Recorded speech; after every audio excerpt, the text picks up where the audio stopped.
जो है वो जो है अहकामात जारी करेगी। हाईकोर्ट ने तोशा खाना फौजदारी केस में चेयरमैन पीटीआई की जो सजा से मुअत्तली की दरख्वास्त है उस पर गुज़श्ता रोज तफसीली दलाइल सुनने के बाद फैसला महफूज किया था। जो इलेक्शन कमीशन के वकील हैं अमजद परवेज, उन्होंने मौका पर अपनाया था कि ये मुल्क के साबिक वज़ीर-ए-आज़म के खिलाफ करप्ट प्रैक्टिस का संगीन केस है।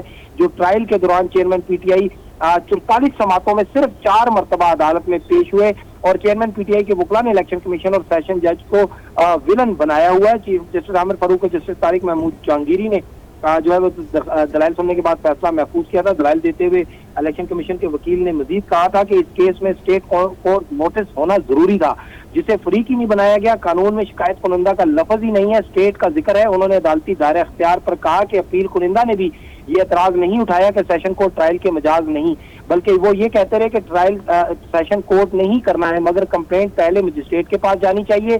प्रैक्टिस के खिलाफ इसी कानून के तहत अब तक तमाम शिकायत सेशन अदालत में दायर हुई हैं। वकील इलेक्शन कमीशन का कहना था कि अगर मजिस्ट्रेट की स्क्रूटनी वाली बात मान भी ली जाए तो ट्रायल सेशन अदालत ने ही करना है। उन्होंने कहा कि तोशाखाना केस का फैसला सुनाने वाले जज को मुश्किल सतम बना रखा है और चीफ जस्टिस ने कहा कि इस तरफ ना जाएं। अमजद परवेज एडवोकेट ने कहा कि इलेक्शन कमीशन को शिकायत दायर करने के लिए इजाजत न होने का एतराज उठाया गया। दर हकीकत सेक्रेटरी इलेक्शन कमीशन ने इलेक्शन कमीशन की हिदायत पर ही शिकायत दायर की थी और उसकी बाकायदा इजाजत भी दी थी। इलेक्शन कमीशन का इजाजतनामा भी रिकॉर्ड का हिस्सा है और वकील इलेक्शन कमीशन का मजीद कहना था कि इस कंप्लेंट का ड्राफ्ट इलेक्शन कमीशन ने मंजूर किया। उन्होंने कहा कि ऑफिस ने मुझे ख्वाजा हारिस के बयानी हल्फी की मुसद्दका कापी फराहम नहीं की। मैं आखिरी शख्स हूँगा जो इस पर काउंटर बयान हल्फी जमा कराए। वकील इलेक्शन कमीशन ने कहा कि ट्रायल कोर्ट ने चेयरमैन पीटीआई के गवाहों को गैर मुतलका करार दिया और कहा कि ये इनकम टैक्स रिटर्न का केस ही नहीं बनता। जो गवाह दिए गए हैं वो टैक्स कंसल्टेंट है। अगर गवाह केस में इल्तवा के लिए पेश किए जाए तो अदालत के पास मुस्तरद करने का इख्तियार होता है। और वकील इलेक्शन कमीशन का ये भी कहना था कि टैक्स कंसल्टेंट इस केस के मुतलका गवाह ही नहीं है, तो चेयरमैन पीटीआई के खिलाफ ये केस गलत डिक्लेरेशन का है। गुज़िश्ता रोज समाअत के हवाले से भी आपने अपडेट कर दिया। आसिफ, आप हमारे हमरा भी मौजूद रहे, आपने अहाता अदालत के अंदर के माहौल के हवाले से भी आगाह किया। इस अहाता अदालत के बाहर क्या सिचुएशन है, क्या सूरत हाल है? अच्छा, इस पर मजीद बात करेंगे। फ़हद बशीर मौजूद है। फ़हद बशीर, क्या सूरत हाल देख रहे हैं और आइनी और कानूनी माहिरीन आज के केस के हवाले से क्या कह रहे हैं?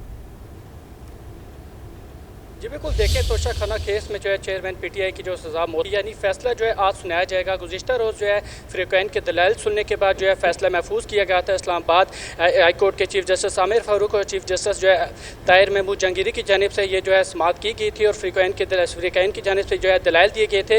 इलेक्शन कमीशन की जानिब से अमजद परवेज हैं वो वकील यहाँ पे पेश हुए थे, उनकी जानिब से ये दलाइल दिए गए थे कि जो करप्ट केसेस में जो चेयरमैन जो है पीटीआई है वो 44 में से सिर्फ 4 केसेस में यहाँ पे जो है पेश हुए। दूसरी जानिब पीटीआई की जानिब से लतीफ़ खोसा जो है वो यहाँ पे पेश हुए थे।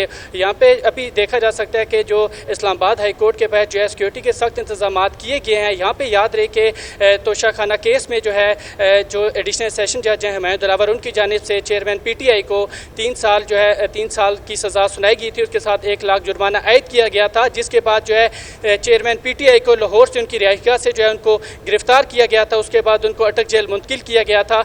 इस वक्त भी आप देख सकते हैं कि जो सिक्योरिटी है उसके सख्त इंतजाम किए गए हैं। किसी भी गैर मुतल्लका अफराद को जो है इस्लामाबाद हाई कोर्ट दाखिले की इजाज़त नहीं दी जा रही और अब से कुछ देर बाद जो है जो महफूज फैसला है वो तोशाखाना का वो सुना दिया जाएगा। अच्छा अफाद, आपसे जानना चाहेंगे, लतीफ़ खोसा इस वक्त यहाँ पर मौजूद है, उनके दीगर जो वकला की जो टीम है, लीगल टीम है, वो भी यहाँ पर मौजूद है इस वक्त?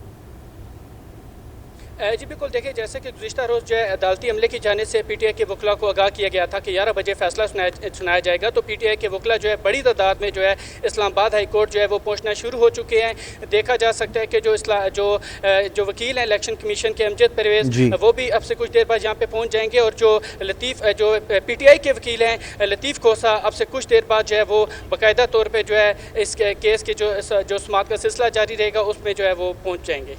फैसला आपसे कुछ देर के अंदर आने वाले हैं, आपको अपडेट करेंगे। हमारे साथ मौजूद हैं आसिफ नवीद और फ़हद बशीर, आप दोनों का शुक्रिया।